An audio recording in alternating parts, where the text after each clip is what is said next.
Hey everybody, and welcome to another episode of Talking Movies with D, and that's me.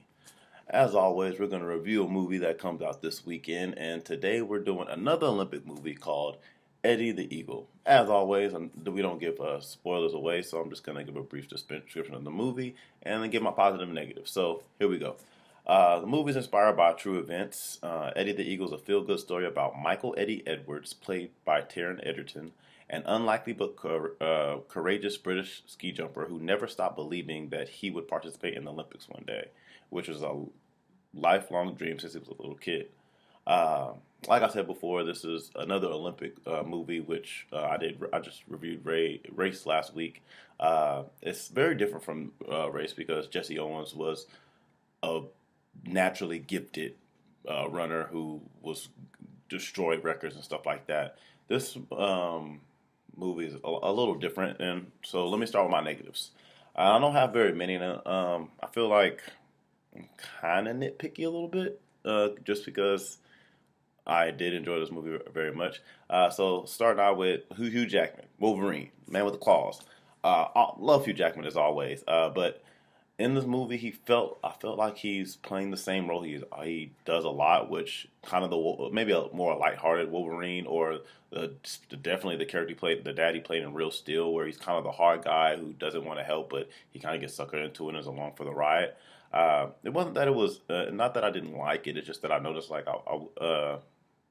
it was just something. I guess part of it is to make it a negative, but I didn't really have an issue with it, but it was something I did notice. The other part is, which is another nitpick, but again, I understand why they did it. Was the ski jumps? You definitely could tell that it's CGI, especially the crashes. It's like, I mean, you don't want these people getting hurt because you could, die, paralyzed, whatever. You don't want them getting hurt. So it definitely was CGI, but it wasn't really good CGI because you could definitely tell. At least I could. And then I think the final issue I have with the story, which is kind of hard to do when it's based on a true story, is it definitely is a paint by numbers feel good movie. It's not no for no, but you definitely can tell where it's going just by the trailer. You know where it's going, and I mean I wasn't one person that knew the story until I heard about the movie, but it's definitely a paint by numbers. But honestly, that's only my negatives, and that's not really. I kind of just, I got to give some negatives. It can't be perfect for most movies, you know. So here are my positives, and my positives definitely outweigh my negatives. So as I said, with Hugh Jackman kind of playing that character, I still enjoyed him in the movie and his character. And as well as him and his acting and everybody kind of surrounding him and Taron Egerton. Taron Egerton, man, the guy from Kingsman, who I also want to play Han Solo, young Han Solo. He did good as Eddie the Eagle. He was great. It wasn't like a shtick or anything. It's just I personally forgot that was Taron Egerton. I just believed it was Eddie doing what he did. So hats off to both of him, Hugh and Jackman, and the whole Taron Egerton and the whole cast, because it was good. I definitely enjoyed the acting. Like I said, this isn't the same as the other Olympic movie I did, Race, and this is where it's different from a lot of different movies, is that, and I've been saying this a lot in my reviews or the message of the movie. And in this one, it wasn't about winning, so that's what the Olympics are. You want the gold medals, and that's kind of what the British group kind of was stopping him from going, is because they're like, we don't want to embarrass ourselves. We were looking to win. We were looking to promote champions. But the movie's more about, instead of winning and being a champion, it's more about never giving up on your dreams, no matter who's against you. The whole world can be against you, but you shouldn't give up on your dreams. And I think that's a definite good message to do, and it paid off for him, you know. Then I also have the story in general. The story of this story, and I'm not exactly sure what parts are 100% true. I know the overall story is true, but I don't know exactly what happened to say in the small parts of his life. The big stuff they got right, of course, but the story was just good through and through.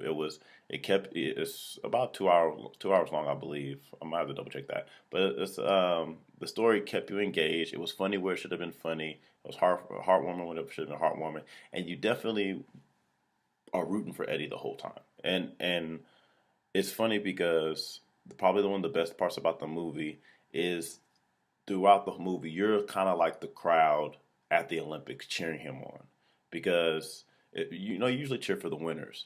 and you cheer for whoever's best or whatever like that. But you realize why he was there and why he was doing what he's doing, and you definitely feel like part of the audience in those Olympics.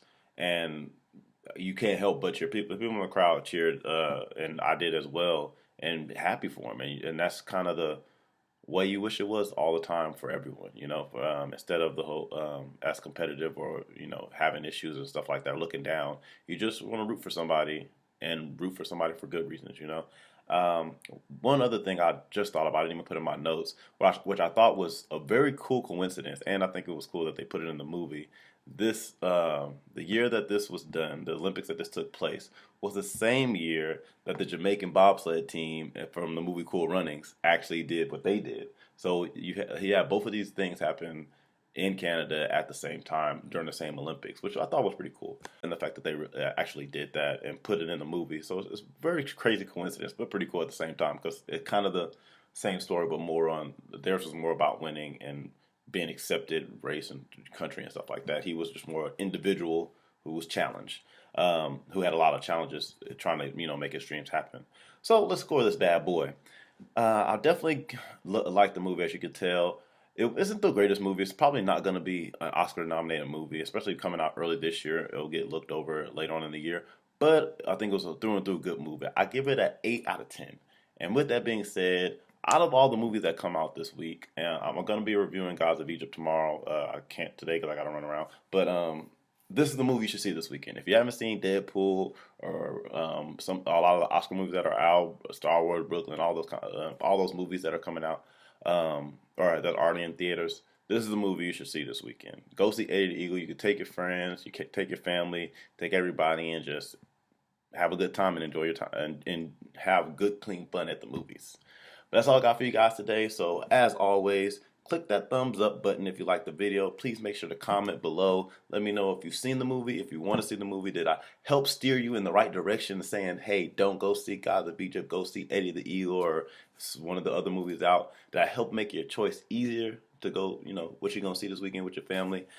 As always, make sure you also subscribe to the channel. Check out all my reviews. I'm doing a lot of reviews coming up this weekend, especially because the Oscars are coming up. So I'm trying to decide, do I want to do a pre-Oscar video and say who I want to win, who I think should, or should I do just do it after and say, hey, these are the winners and what I think about it, and if I agree, because I definitely have something to say about some of the nominees now that I've seen all the movies that were nominated for Best Picture.